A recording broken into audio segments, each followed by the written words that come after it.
کون کہتا ہے مردے نہیں سنتے؟ یہ سب کے سب مردے سنتے ہیں، ہر کسی کی سنتے ہیں، ہر وقت سنتے ہیں، اور یہ اللہ کے ہاں ہماری سفارش بھی کرتے ہیں۔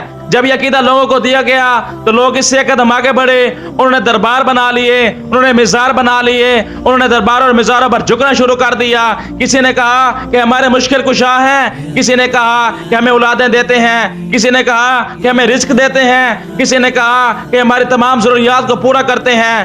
قرآن نے واضح طور پہ فرمایا ہے انک لا تسمیع الموتیٰ، بے شک آپ مردوں کو نہیں سنا سکتے۔ یہ صرف ایک آیات نہیں بلکہ اس جیسے 20 آیات قرآن میں موجود ہیں۔ میں قسم اٹھا کر کہتا ہوں جس دن سے لوگوں نے درباروں پر جھکنا شروع کیا ہے، درباروں پر سجدے کرنا شروع کیے ہیں، درباروں سے اولادیں مانگنا شروع کی ہیں، درباروں سے رزق مانگنا شروع کیا ہے، وہ قرآن کو چھوڑ چکے ہیں، اللہ کے نبی کے دین کو چھوڑ چکے ہیں، صحابہ والا، تابعین والا، تبع تابعین والا، محدثین والا راستہ چھوڑ چکے ہیں، اور وہ اپنی اپنی دکانداریاں چمکا رہے ہیں۔